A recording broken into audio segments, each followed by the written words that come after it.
Հավիտենության քաղաքացին։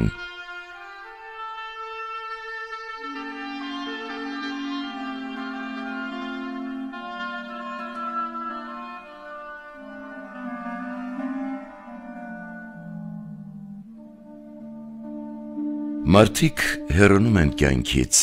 հետո նաև մեր հուշերից, ասես երբեք էլ չեն եղել։ Ոմանց այնուամենայնիվ հաջողվում է շրջանցել այս իրողությունը, ովքեր շարունակում են մեզանում ապրել իրենց գործերով և նույնիսկ արարել ներկաներում կերտելու համար ապագան։ Ավազանի անվամբ Նշան Սարգսյանը ծնվեց Քեսաբում 1932-ին, 1977-ից 1995 թվականներին զբաղեցրեց Կիլիկիո կաթողիկոսության աթոռն իբրև Գարեգին II կաթողիկոս, 1995-ից գահակալեց որպես Գարեգին I ամենայն հայոց հայրապետ և 1999-ին հունիսի 29-ին վախճանվեց Սուրբ Էջմիածնում։ Ինչպեսին էր նա երկու կաթողիկոսությունների գահակալը,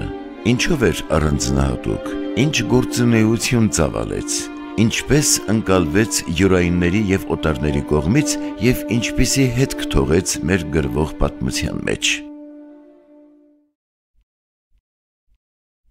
Կենդանի վկայություններ։ Ժամանակակիցների վկայությամբ նա օժտված էր մարդկանց հետ հաղորդակցվելու յուրահատուկ կարողությամբ։ Նրանց հանդեպ ուշադրության արդյունքում որևէ մեկի հետ հանդիպումից անգամ տարիներ անց նա հիշում էր այդ մարդու անունն ու հանդիպման հանգամանքները։ Նրա գեղեցիկ դեմքը անընդհատ բարություն էր ճառագում։ Նա զվարթ էր, աշխույժ, սրամիտ և վերին աստիճանի անմիջական։ Սակայն մի սահման կար, երբ կանգ էր առնում, թույլ չտալով, որպեսզի մարդիկ ներթափանցեին իր հոգու խորքը և այդպիսով ինչ-որ խորհուրդ էր ստեղծվում նրա անձի շուրջ։ Օտար բարձրաստիճան հոգևորականների և պաշտոնյաների հետ հարաբերություններում դրսևորում էր հայ եկեղեցու հոգևոր պետի իր վեհությունը, հարգանք պարտադրում, բայց նաև ցուցաբերում էր եղբայրական հոգի և համեստություն, նրանց ներկայացնելով մեր մշակույթն ու պատմությունը։ Կիլիկիո դպրևանքում լիներ դասավանդելիս, թե համալսարաններում թևի տակ դրված գրքերով, նա մտնում էր լսարան, խոսում ինքնամոռաց, երբ հուզմունքն ու ոգևորությունը, տագնապն ու ուրախությունը միախառնվում էին իրար։ Երբ ներկայացնում էր վաղ քրիստոնեական շրջանի եկեղեցու հայրերին, կապ էր հաստատում ներկայի հետ, իսկ երբ դասավանդում էր հայ եկեղեցու պատմություն առարկան, ունկնդրին թվում էր, թե նա մասնակցում է մեր հինավուրց կյանքին։ Երկրագնդի վրա ուր էլ լիներ, իր առաջին գործը գրատներ մտնելն էր, որտեղից կատարում էր պատկառելի գնումներ։ Երբեմն էլ որոշ գրքերից գրառումներ էր անում դեռևս վարդապետական տարիներին կազմված իր մշտական ուղեկիցը հանդիսացող և կարմիր գիրք անունը կրող ստվարաթերթ մի նոթատետրում։ Մեկը մյուսի հետևից նա արագ-արագ բացում էր գրքերի մեկ սկիզբը, մեկ էլ վերջը, չհավանածները դնում էր մի կողմում, հավանածները դարսում մյուսում, և վաճառողների ապշած հայացքների ուղեկցությամբ ընդամենը մի քանի վայրկյանում կատարում էր ընտրություն։ Անտիլիասից Երևան այցելելիս ևս իր սիրելի երթուղով Հրազդանի գեղատեսիլ կիրճով անցնելուց հետո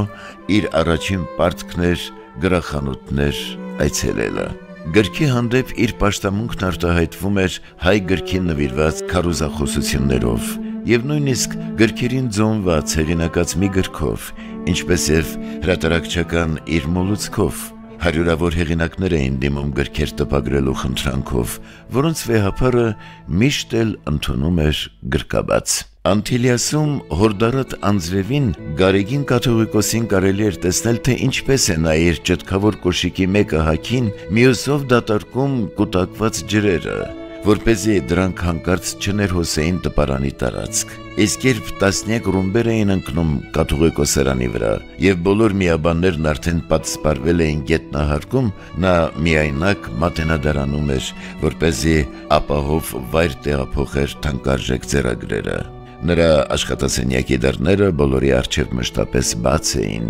մինչև ուշ գիշեր, լույսը վառ, բայց առավոտյան նա պարտադիր մասնակցում էր ժամերկությանը։ Գարեգին կաթողիկոսն այնպիսի հնչեղ ձայնով էր քարոզում, որ նրա ձայնը կարող էր հավիտյան մնալ ունկնդրի ականջներում և իր կառուցողական ներգործությամբ այդ մարդու կյանքը վերափոխեր։ Նրա խոսքը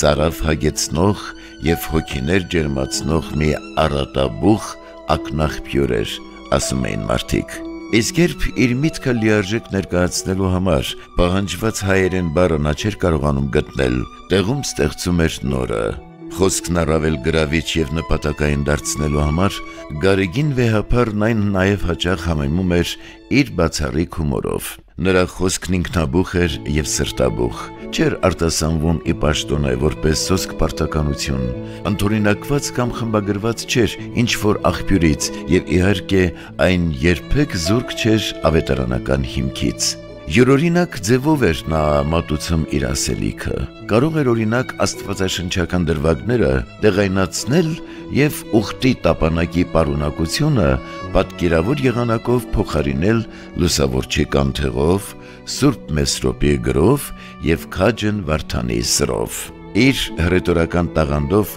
վայրկյանների ընթացքում նա գերում էր ցանկացած լսարան, ազատ արտահայտվելով մի քանի լեզուներով։ Տպավորիչ և ազդեցիկ էին նրա ելույթները միջեկեղեցական մարդաշատ համաժողովներին, որոնք ընդհատվում էին հոտնկայս ծափահարություններով։ Նա կարող էր խոսել քրիստոնեական միջնադարյան ժամանակաշրջանից և հանկարծ համեմատական անդրադարձ կատարել Լոնդոնի մետրոպոլիտենի պատերի նկարազարդ գրվածքներին։ Նա խոսում էր Նոյան տապանից, հիշեցնելով, որ Հայաստանից է ծագել մարդկության կյանքը, ապա կեսկատակ, կեսլուրջ հայտարարում, թե բոլոր մարդիկ էլ քույրեր և եղբայրներ են, քանի որ նրանց բոլորի նախահայրերը եղել են հայեր։ Այսպես էր նա համատեղում սեփական ժողովրդին աշխարհին լավագույնս ներկայացնելու տենչը եկեղեցիների համերաշխության կայացման իր առաքելության հետ։ Գարեգին առաջինը նաև բացառիկ կամքի և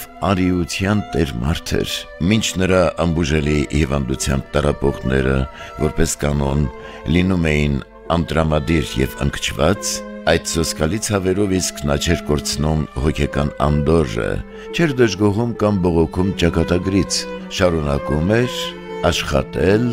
և այդպես փորձում փոքր-ինչ մեղմացնել իր ցավերը։ Հիվանդության շրջանում ևս գրիչը նրա ձեռքին էր, երբ գրի էր առնում իր մտքերը, հույզերը, աղոթքներն ու երազանքները։ Վիրահատությունից առաջ իր անտիպ և անավարտ ձեռագրերը նա հանձնել և պատգամել էր վիրահատության ձախողման դեպքում դրանք տպագրել, բայց հաջորդ առավոտյան հետ էր պահանջել դրանք և բժշկական սարքերը վրան շարունակել գրել։